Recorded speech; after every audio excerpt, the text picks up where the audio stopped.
kawan seperjuangan. Kami dari Universitas Nias Raya, Prodi Manajemen.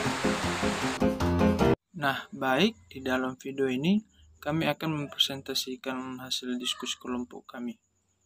Baik, langsung saja.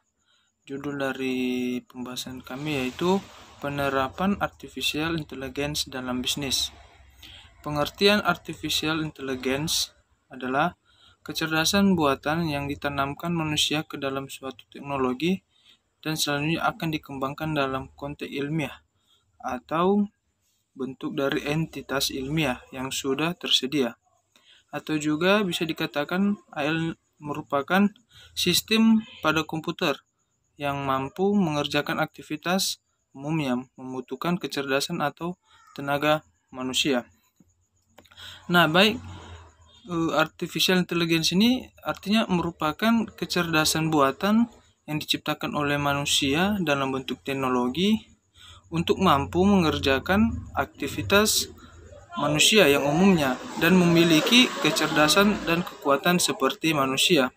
Contohnya saja seperti robot. Nah, itu salah satu dari contoh artificial intelligence.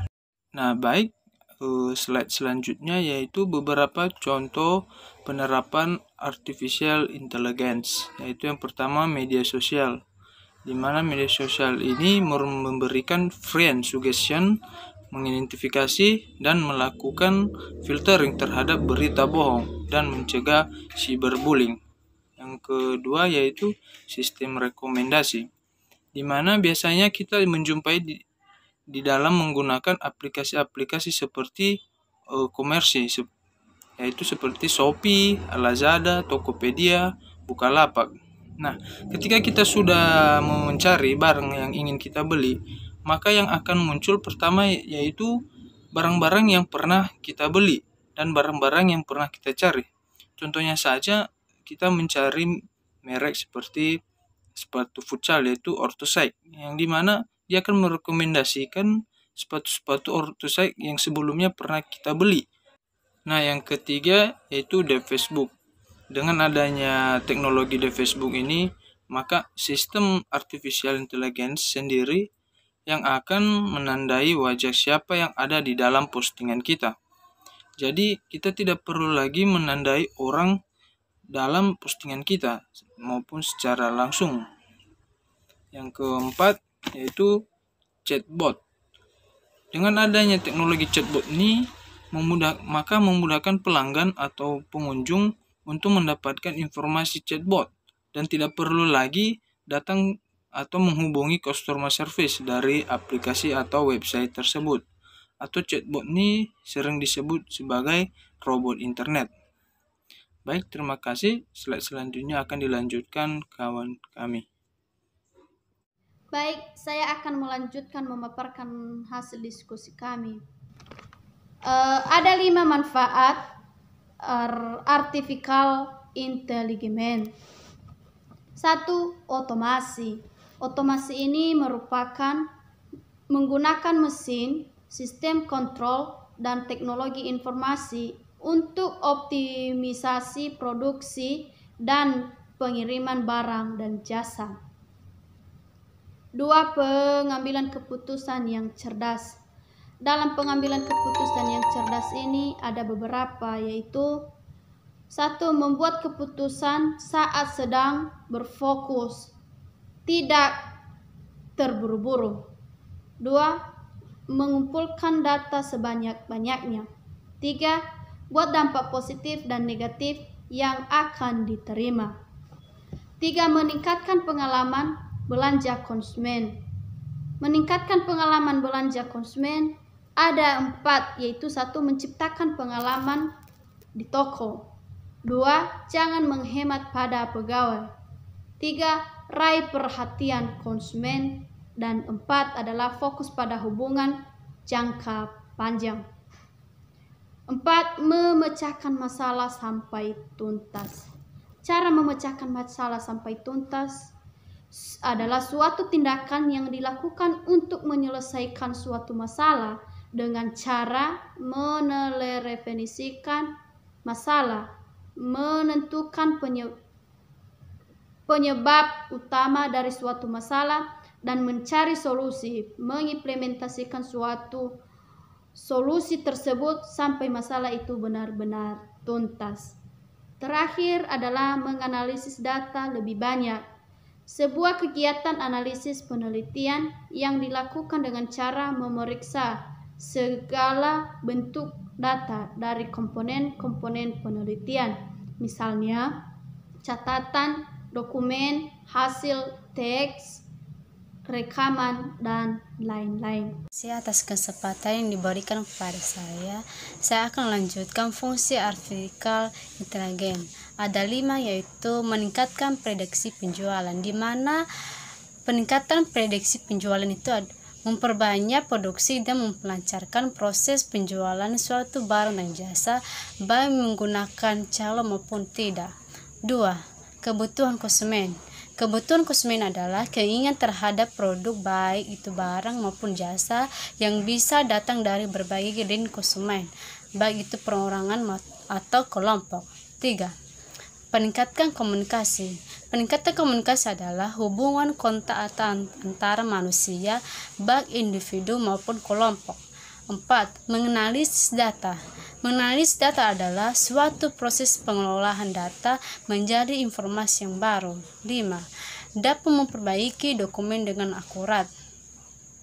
Baik, penerapan artificial intelligence ini dalam bisnis, yaitu dalam bisnis artificial ini juga sudah diterapkan dalam sektor bisnis sehingga dapat memberikan keuntungan berbagai jenis usaha. Contohnya, 1. Layanan konsumen 24 jam. 2. Lebih optimal dalam mengelola data. 3. Meningkatkan penjualan. Terima kasih. Baik, terima kasih. Saya akan melanjutkan slide berikutnya tentang SWOT analisis. Dalam SWOT analisis ini ada 4, yaitu yang kita ketahui. Ada kekuatan, ada kelemahan, ada kesempatan atau peluang, dan juga ancaman. Masuk kita yang pertama, yaitu kekuatan. Memiliki sifat teliti dan konsisten, dan juga memberikan banyak kemudahan, baik itu dalam mengolah data dan juga menaikkan penjualan sebagai bagian marketing. Dan yang kedua, weakness atau kelemahan, di mana ini memiliki cost atau biaya yang tinggi, memperkecil lapangan kerja. Itu sudah sangat jelas, memperkecil lapangan kerja, dan rentan dengan kegiatan penipuan, misalnya itu penjual online, begitu dalam aplikasi ataupun di live di sosmed. Itu seringkali terjadi namanya penipuan. Dan juga tidak bersentuh langsung dengan orangnya atau dengan customernya. Itu adalah kelemahannya dalam penjualan bisnis. Dan masuk kita di opportunity atau kesempatan atau peluang, dapat meningkatkan penjualan dalam bisnis. Itu sangat berpengaruh sekali karena di era zaman sekarang semuanya serba teknologi, baik itu dalam mengorder barang, membeli sesuatu, bahkan lebih dominan sekarang ini membeli di live gitu, tidak harus pergi ke supermarket membeli sesuatu atau ke mall, bisa melalui smartphone. Dan juga ini mencari kekuatan segmen yang baru bagi kita dan mengasah jiwa kepemimpinan kita dalam mengelola keuangan dan juga mengelola bisnis kita sendiri. Dan resikonya memberikan keuntungan sangat besar, istilahnya ini baik itu dalam segi waktu, lokasi kita tidak harus yang strategis. Semuanya sangat membantu dan juga sangat berpengaruh. Yang terakhir yaitu tentang ancaman. Dapat mengambil ahli pekerjaan manusia, banyaknya juga pengangguran. Itu sangat jelas karena semuanya sudah beralih dengan alat teknologi, jadi sumber daya manusia sangat kurang. Artinya kebanyakan munculnya banyak pengangguran. Yang masuk kita di strategi yaitu weakness atau opportunity. Memberikan keuntungan sangat besar, istilahnya ini baik itu dalam segi waktu, lokasi kita tidak harus yang strategis. Semuanya sangat membantu dan juga sangat berpengaruh. Yang terakhir yaitu tentang ancaman. Dapat mengambil ahli pekerjaan manusia, banyaknya juga pengangguran. Itu sangat jelas karena semuanya sudah beralih dengan alat teknologi, jadi sumber daya manusia sangat kurang. Artinya kebanyakan munculnya banyak pengangguran. Yang masuk kita di strategi yaitu weakness atau opportunity. Weakness atau opportunity ini mampu mengupgrade perangkat yang memiliki daya saing dengan perangkat lainnya dan membuat produk yang berkualitas tinggi agar konsumen juga berani membeli sesuai dengan harga yang diberikan, sehingga memberikan keuntungan yang tinggi baik dalam perusahaan maupun di perusahaan yang besar dan kecil. Itu tergantung perusahaannya. Jika berkualitas atau bermerek produk tersebut, tentu sangat berpengaruh dengan harga, sehingga customer juga tidak harus ragu-ragu atau berani mengambil risiko. Karena kenapa? Ada harga dan ada kualitas. Dan juga masuk kita di strength atau trait, tetap menjaga kualitas keamanan di artificial intelligence. Itu sangat jelas menjaga keamanan itu.